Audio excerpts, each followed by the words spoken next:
The sun is gone for the day. I'm resting on the couch in the house I own. Having been unemployed for 2 months, my upcoming mortgage payments are dominating my psyche. I know that when I find a good movie to watch, I'll be in that world for a bit and forget about my problems. There is no substantial vice in my life other than coffee. No tobacco, no cannabis, no alcohol. I have to pull my life out of chaos and discern my next move. I can't afford consuming anything that would potentially swing my emotions or degrade my mental clarity. Thus, my evening reprieve is watching movies. Do I need an evening reprieve? No, but there's a certain trepidation creeping in around me at all times, and I'm rapidly going broke. The escalation of my funds is decreasing, and the lurking starvation is devouring my mind. I spend all day fervently reading, writing, training, turning over every stone, trying to figure out what I should do next. The cortisol of contending with the daily stress is wearing me down. I've had an aspiration to write a book for the past 7 years. I've been dipping my toe in the water for the past few weeks. However, I've convinced myself that because no individual or entity within the world of writing or publishing would acknowledge anything I wrote, certainly they wouldn't. I need to build some sort of audience on my own. Otherwise, writing a book would be for no reason.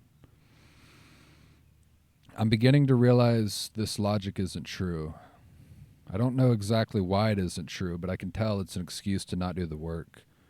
There are a lot of excuses like that in my mind, all stopping me from executing the work. When one excuse is recognized and removed, another rises in its place. I wish I could throw the source of these fabrications into a fire. Regardless, my brain is exhausted from the day. Here's a movie that I've scrolled past several times. There's something about the cover that isn't appealing to me, but I've had someone recommend it to me recently. All right, here we go. Let's watch Shutter Island.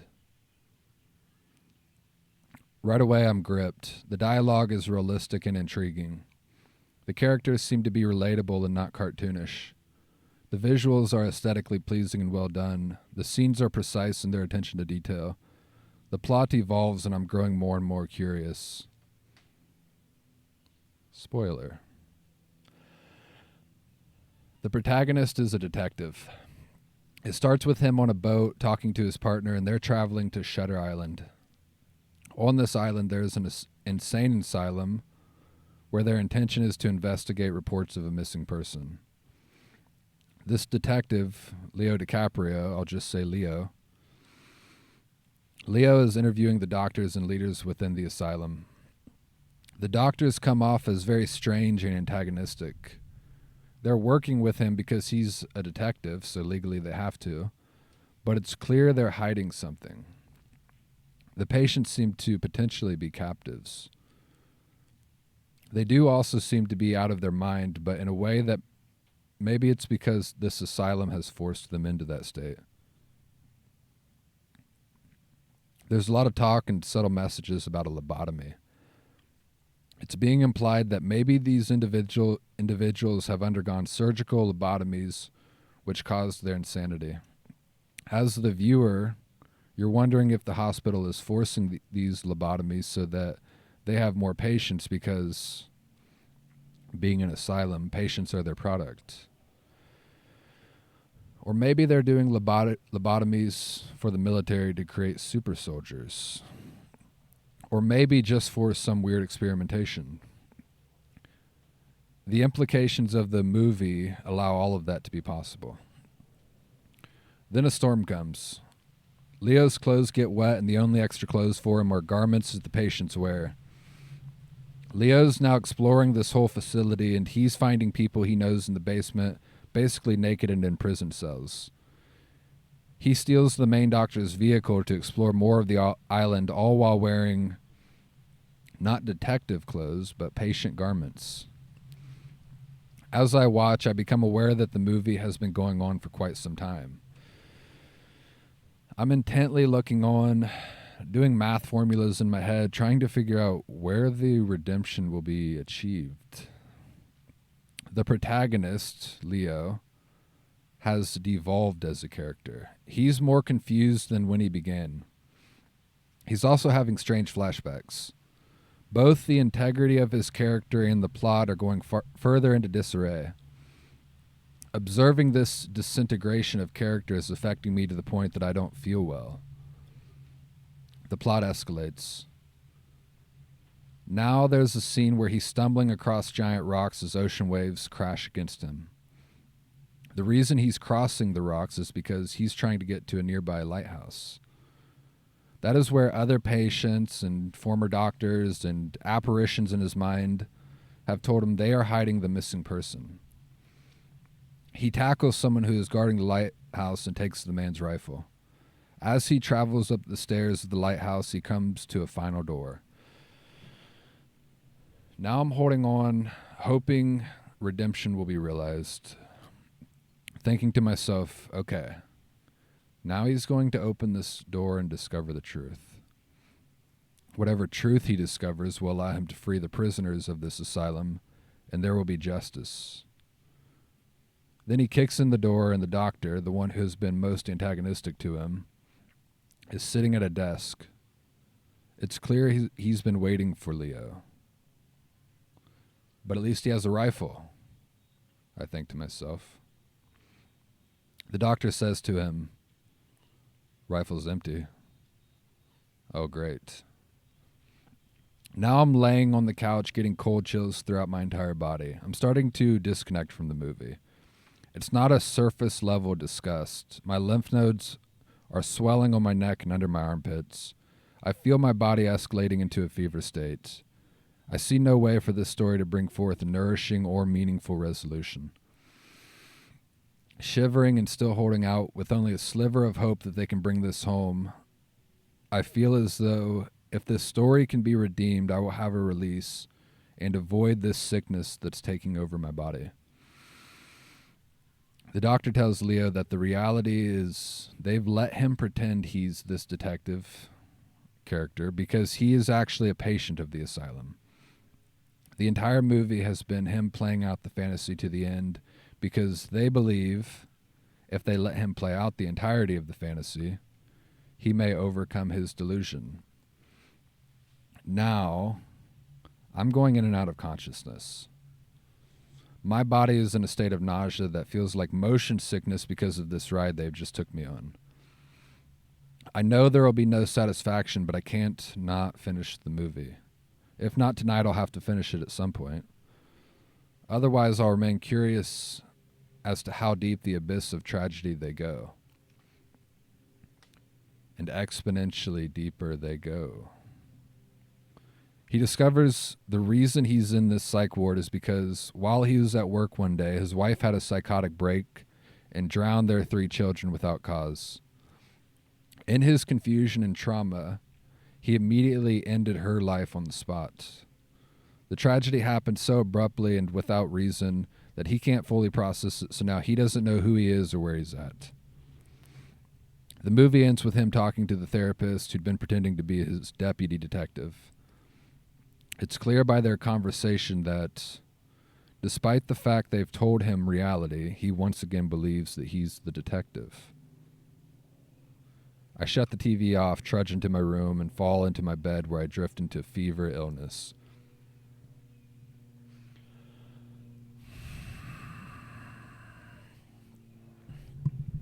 People get food poisoning. People get food poisoning and people get sicknesses that are airborne from other people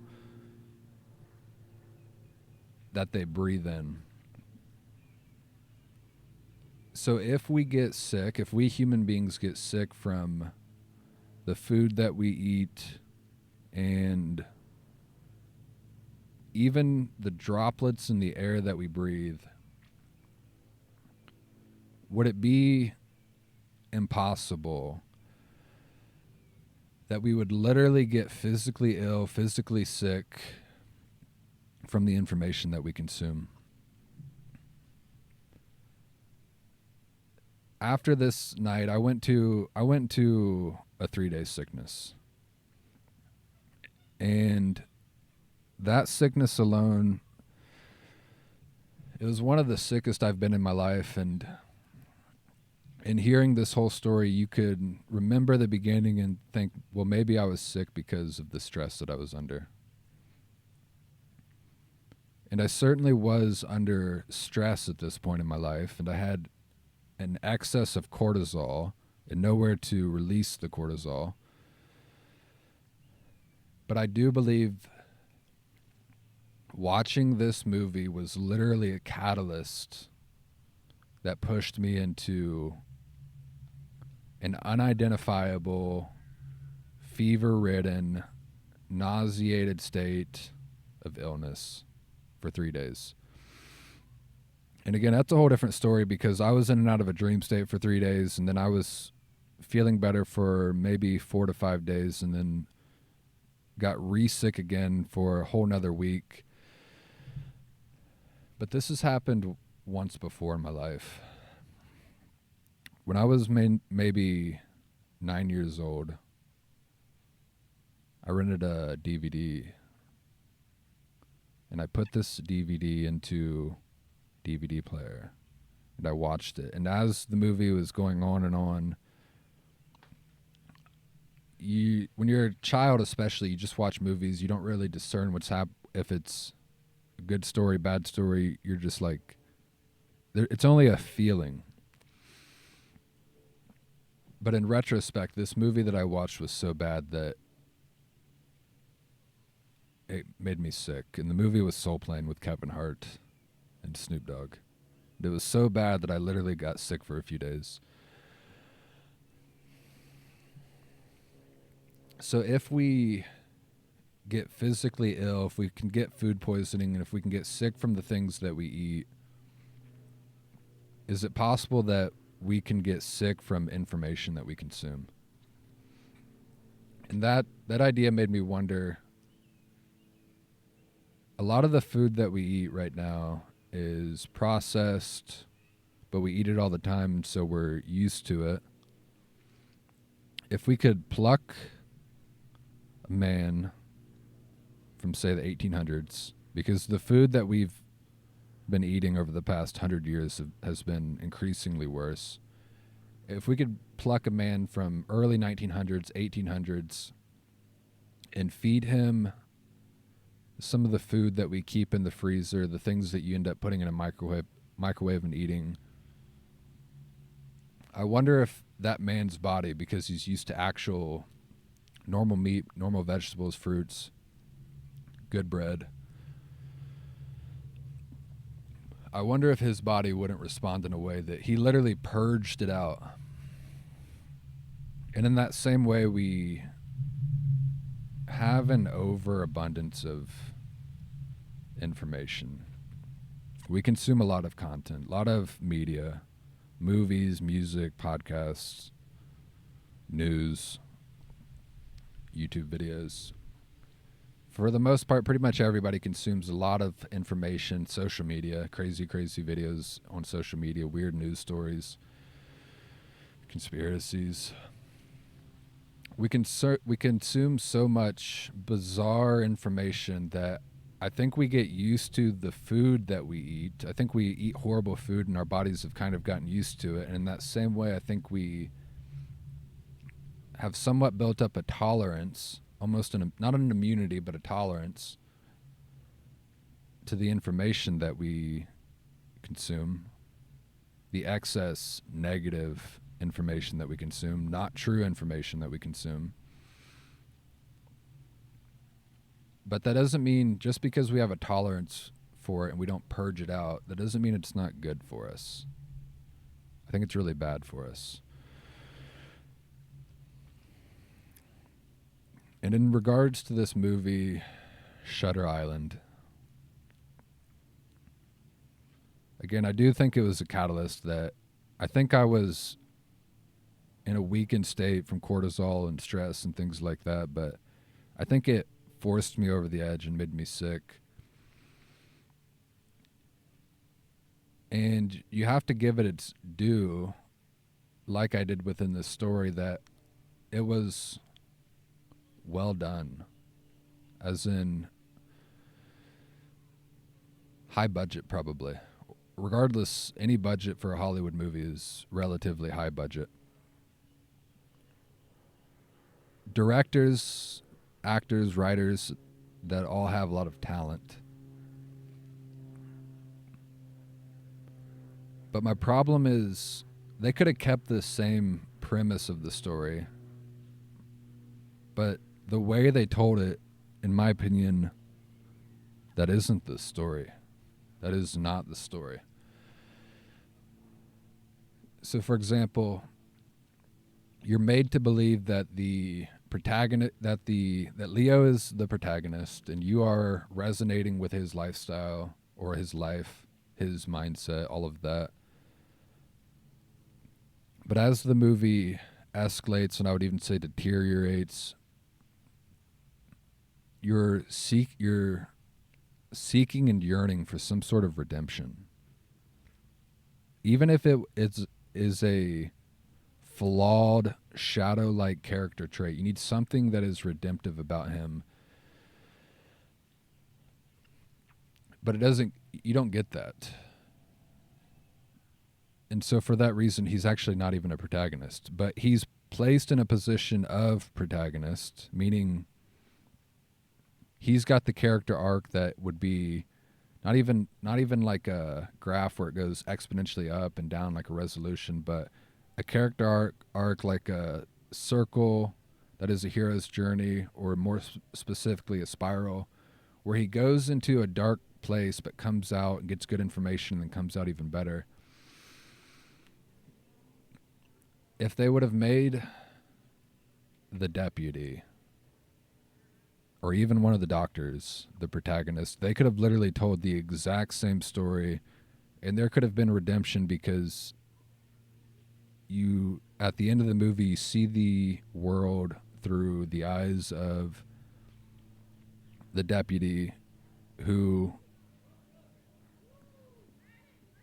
however they want to do it, but it is an individual who's trying to better the life of someone else who's Leo, and he's underwent this whole facade, charade, acting event in order to help this man get better. And although he failed, maybe he can take away things that he learned. But that doesn't happen. It ends with Leo being in this place where his family is all passed away, gone. Not only are they gone, but his wife ended the life of their children.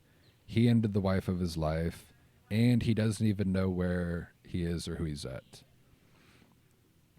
And the way that they try to redeem it is, there's a quote at the end of the movie that's something like,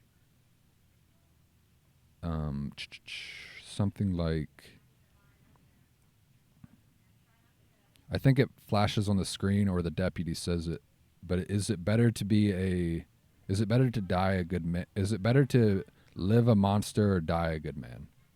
Essentially that. So the implication there is that, Leo sees himself as a good man, and so there's your redemption. Leo sees himself as a good man, and his life is so horrible, but despite that, he's built up this immunity to it because he thinks he's a detective, and although he's in an insane asylum and he has absolutely no relationship with the truth, he can die at least seeing himself as a good man.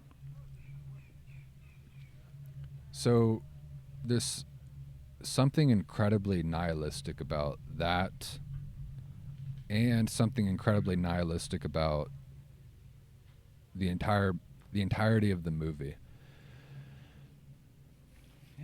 And I understand that a counter argument to all of this would be, we, the audience, yearn for something like novelty.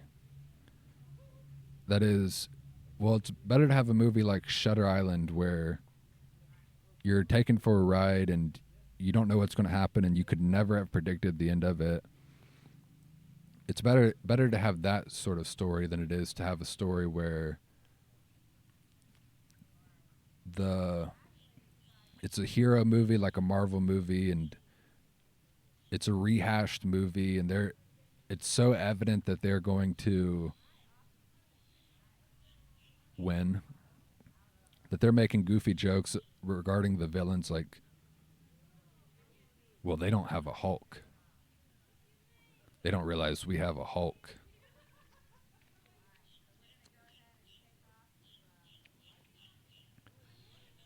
So we get so tired of those movies that when there's a story like this where it's just completely chaos with no rhyme or reason, but at least it's novel, new, that the redemption, the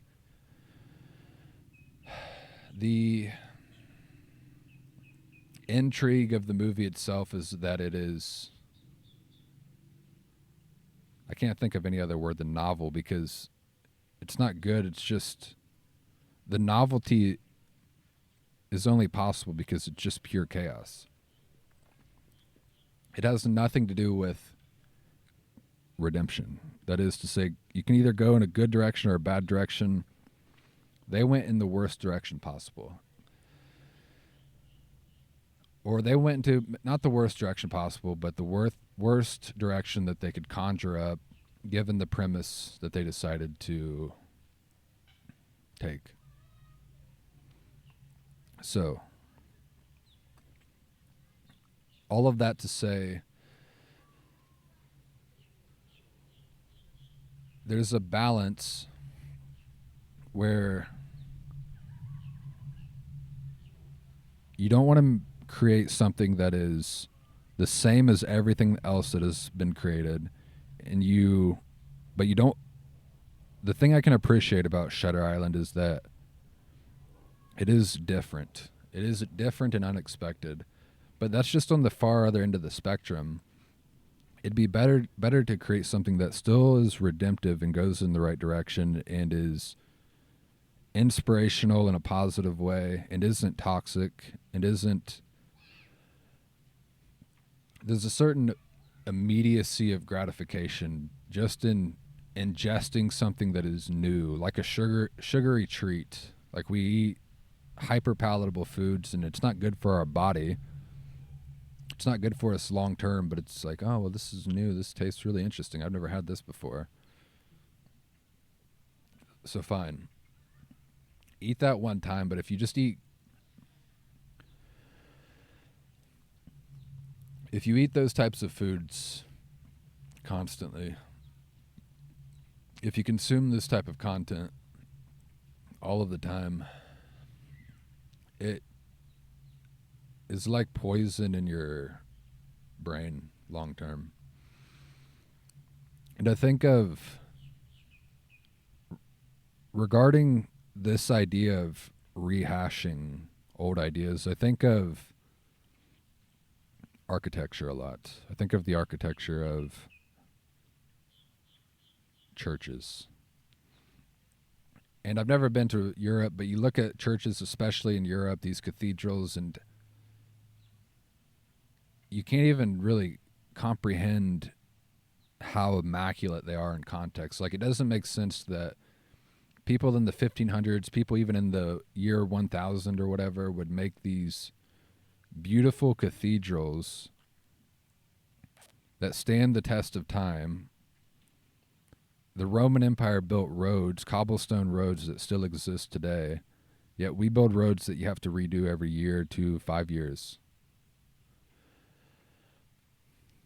The most beautiful churches that we have are the ones that were created 500 years ago. There's very little, if any, beautiful churches that were created in modern times, despite the fact that we have supposedly way better technology. And I bring that up because regarding this idea of rehashing old stories or creating iterations of things that have already been acted out, like these Marvel superhero movies, rather than do that, it seems like we have the ability to evolve our art in the same way that before these churches, I'm not saying that we should create churches that are like, well, look at these cathedrals in France and in Italy. Let's we could recreate those today. Let's recreate those today. The thing is that before those cathedrals existed, before they existed in the physical world, they only existed in the imagination, in the realm of essence. So the architects had an idea in their mind, and they needed faith and discipline to bring that idea to fruition. Faith to even put down the first stone, because what's the point of putting down a first stone if you don't think it could ever be finished? And they're finishing it through generations, not even through one person's lifetime. So the faith that you could create something beautiful, and the discipline to put down the second stone and the third stone, and to just keep doing it and to keep evolving the vision. So in that same way, we don't have to rehash or redo the stories that have already been done and have this weird fetish with Shakespeare, who probably was multiple people or probably didn't even exist, where it's like, oh yeah, Romeo and Juliet, it's so amazing, it's a tragedy. They were just so close to love, and unfortunately they just missed each other. And oh, he wrote that story so well, because if just one little thing would have went different, then they wouldn't have had to drink poison and end their lives. And it's like, that's the same thing, where it's just chaos without reason. It's chaos with no benevolent direction. It's just pure tragedy. It's pure tragedy without redemption. And you don't need to do away with all of that. If tragedy is like a negative and comedy is a positive,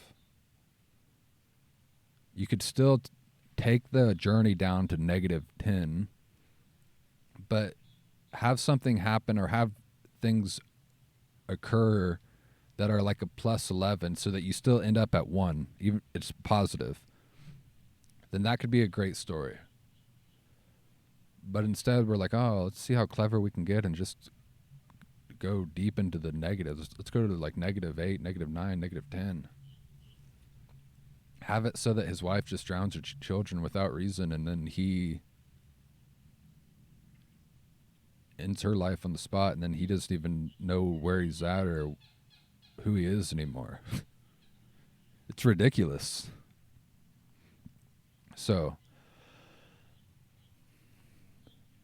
when I shut the TV off and went in my bed, as the movie was ending, the one good thing about it is that I was very much inspired to write a book. I wasn't teetering anymore, because at this point I'm so tired of consuming other people's content and letting other people dictate stories and then being at the mercy of the ride that they decide to take me on. I was like, all right, I'm just going to write my own book. I do truly believe that it is better to give than it is to receive. And we've got so much in that idea exists in regards to money. We look at it like money, like, oh, if you got friends and family, it's better to give them money and give them things and give them time and love and attention than it is to receive. Yes, certainly that. But it's also, it's everywhere. It's better to create content, create art, than it is to just constantly consume. So part of it was on me, that I'd just been consuming too much. Like I said, I'd been using movies as something like an escape, and at this point when I turn my TV off and go to my room, I feel deathly sick, and they say that a healthy man wants 1,000 things and a sick man only wants one thing, and all I wanted was to that one thing is to be healthy, and all I wanted was to be healthy because I was dead set on writing a book at this point.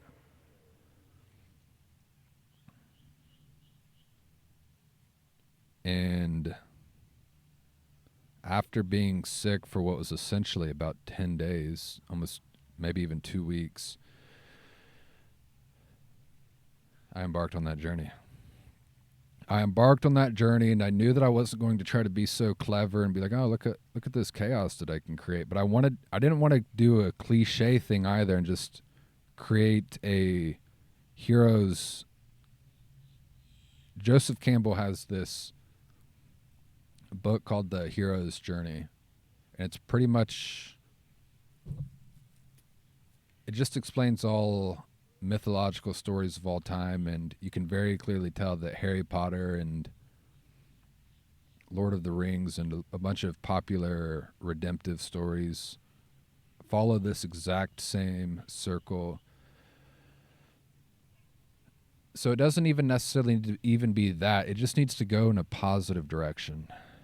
And I was very motivated to take it in a positive direction, and I realized that once I was done being sick, I needed nothing more than to heal myself first and not be sick.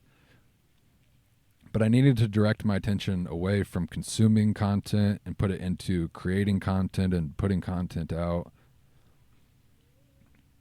And the last thing I'll say is that I don't, despite the fact that I'm saying it's nihilistic on the part of the writers and the directors and those who created this movie, I don't think they had a nihilistic agenda like, oh, let's get these viewers, let's give them this poison for our own pleasure. I think they really are those kind of people. I think they're good artists, and I think the foundational requisite for good art is honesty and authenticity and transparency, and I think they have all of that. And I think what we have a glimpse into regarding the viewer gets a glimpse into the artist's soul. So I don't think they were trying to create dark content for the sake of dark content. I think they are dark people. I think it is inarguable that there's a lot of strange things that happen in Hollywood and in that culture. I think most of what comes out of Hollywood and that culture is dark, maybe because some people have ill intentions, but I think they are just dark people. And if you are being honest, authentic, transparent, even if you're a good artist, meaning you can convey things well, that which you convey is going to be your own inner darkness, and it's going to be ugly. It's going to have an appeal to it because it is proper art, but it is ugly. So my goal was to come out of this sickness and to work on myself and have those requisites of honesty and transparency. But if you want to create things in which you're delivering gold to other individuals, you yourself, it's like alchemy. You yourself have to be the gold.